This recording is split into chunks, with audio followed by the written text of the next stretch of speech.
karena pada saat pertemuan muktamar di Menes itu sebetulnya belum disetujui adanya sayap perempuan, jadi masih nom Nahdlatul Ulama Muslimat. Nah, pada saat itu kemudian dites, yang dites itu Bunyai Mahmudah Mawardi, ngetesnya di Madiun dalam forum diklat, mungkin pesertanya 30-40 orang. Yang dites materinya apa? Materinya adalah Ahlus Sunnah wal Jamaah. Yang ngetes siapa? Yang ngetes Kiai Sayyidin Zuhri dan Kiai Wahab Hasbullah. Jadi memang dites dulu, baru kemudian disetujui. Oh, wes pantes jadi Badan Otonom NU. Jadi sebelumnya itu dianggap bahwa muslimat atau saya perempuan NU ini belum teruji pemahaman aslagamnya. Maka saya minta tolong kepada kita semua, mau yang guru besar, mau yang pengusaha besar, mau yang apa, tapi bahwa pendalaman Ahlus Sunnah wal Jamaah tetap kita lakukan. Jadi kalau hari ini kita mengambil tema bagaimana merawat tradisi. Panjang semua sudah melakukan itu. Ada Prof. Yani A ini mengawal Burda.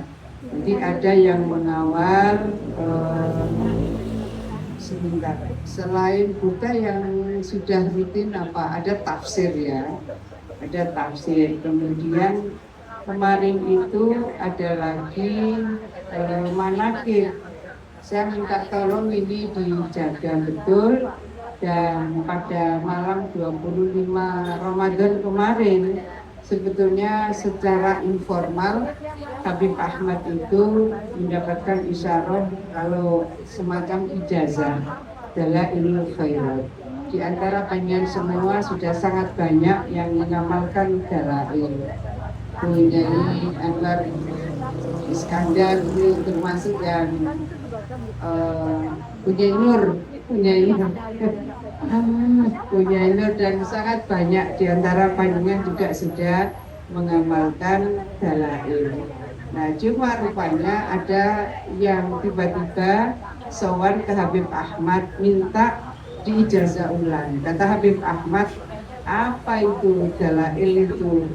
Nah, rupanya dari isyarah para pengamal dalail yang kiai-kiainya itu isyarahnya adalah minta diijazah ulang oleh Habib Ahmad. Dan Bu Arifah kemarin bawa 100 lebih itu dalail.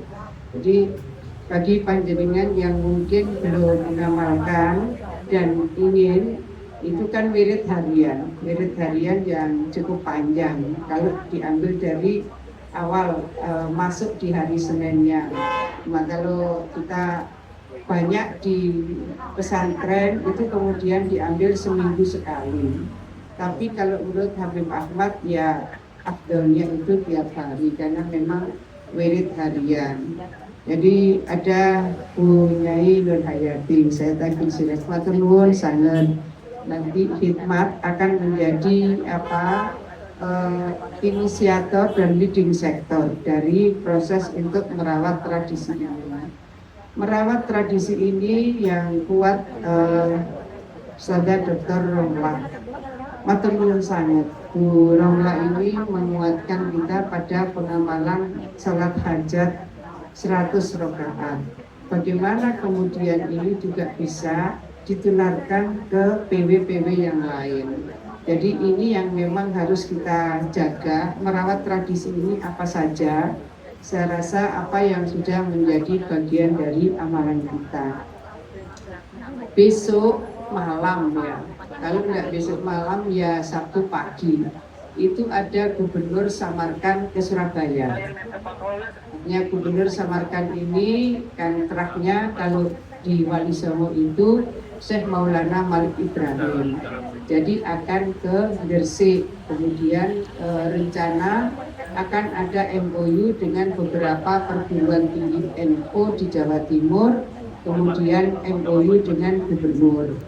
kami sedang mengkoordinasikan dengan Kemenlu dan Kemendagri item-item yang ada di dalam draft MOU. Nah, yang ingin saya sampaikan adalah di antara banyak mungkin ada yang mengajar sudah, bukan hanya belajar, mengajar hadis dan mungkin bahkan mengajar Sahih Bukhari yang di pondok-pondok. Jikalau panjenengan mengajarkan Sahih Bukhari, mungkin sudah hatam berapa kali lalu kepingin ziarah ke Makbaro Imam Bukhari, itu ada di Samarkand.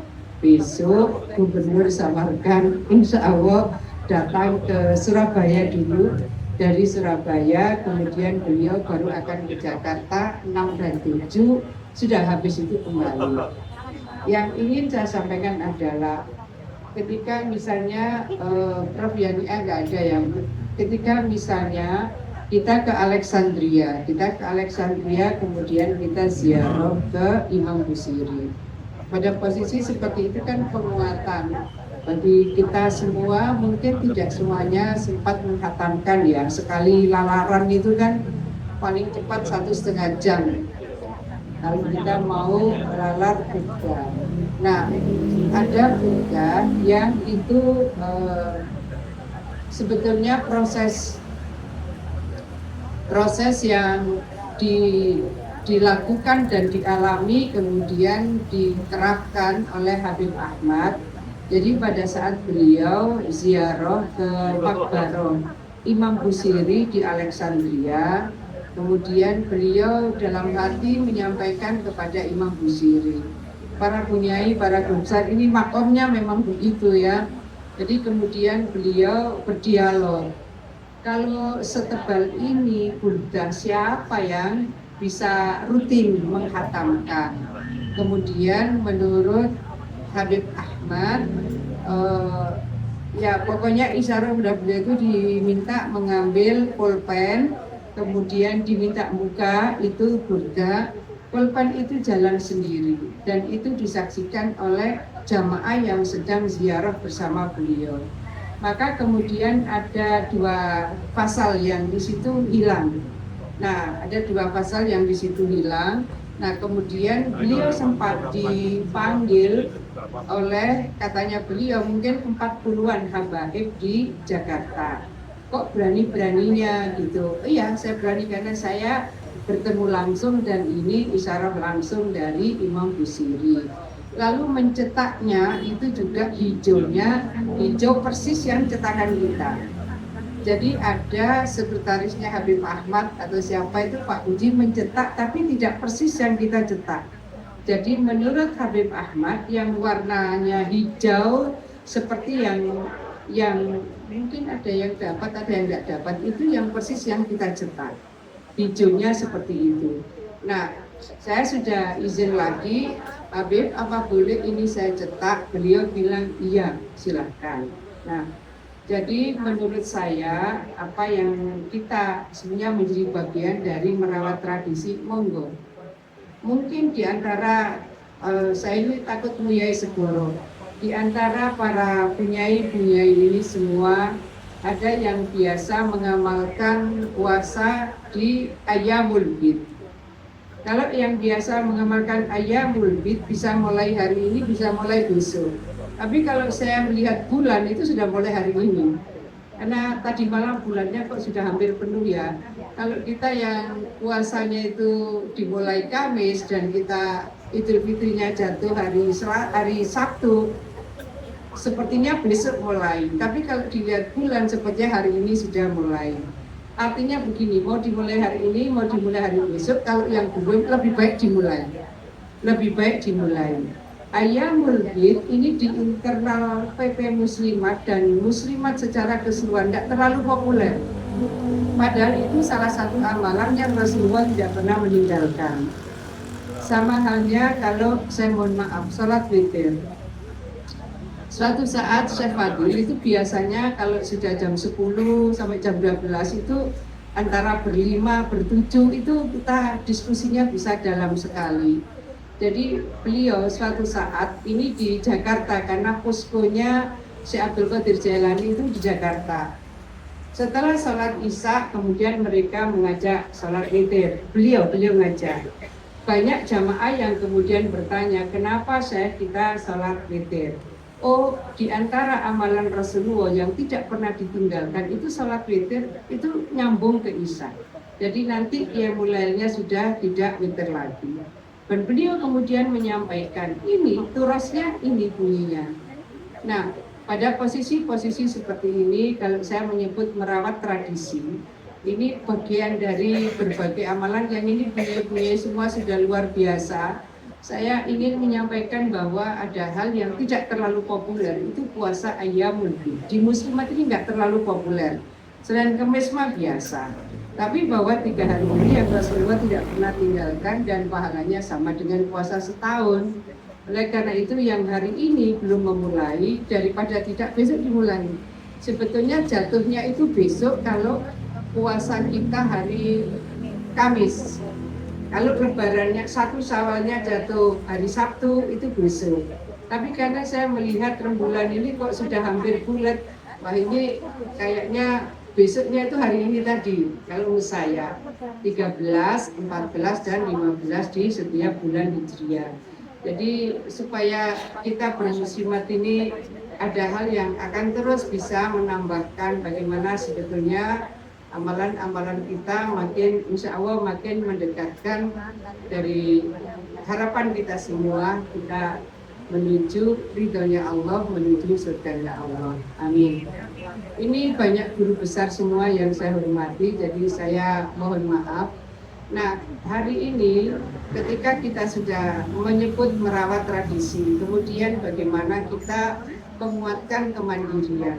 Kemandirian muslimat ini sebetulnya pada posisi interdependensi, jadi bukan dependen. Kalau dependen itu mandiri murni. Yang kita bangun sekarang adalah sinergi, kolaborasi. Maka sebenarnya yang kita bangun menguatkan kemandirian itu sebetulnya adalah interdependensi. Kita bekerja sama dengan A, kita bekerja sama dengan B, kita bekerja sama dengan C. Nah, itu interdependensi. Nah, sore tadi kita ketemu dengan tim BSI. Insya Allah nanti akan ada Bu Aniro tadi, ada Bu Sarifah tadi, ada ya tim ekonomi, Bu Ida Sakwan ada nggak ya di sini? Oke. Nah, itu kita sedang menggarap sesuatu. Kalau saya nggak paham, ternyata Bu Arifah lebih dulu mendalami itu. Kok ada orang nyicil emas itu ya opo. Jadi rupanya kalau kita ke Bank Syariah, kita kemudian bilang saya akan nabung 10 gram. Nah, tapi kemampuan saya 1 bulan itu katakan 50.000.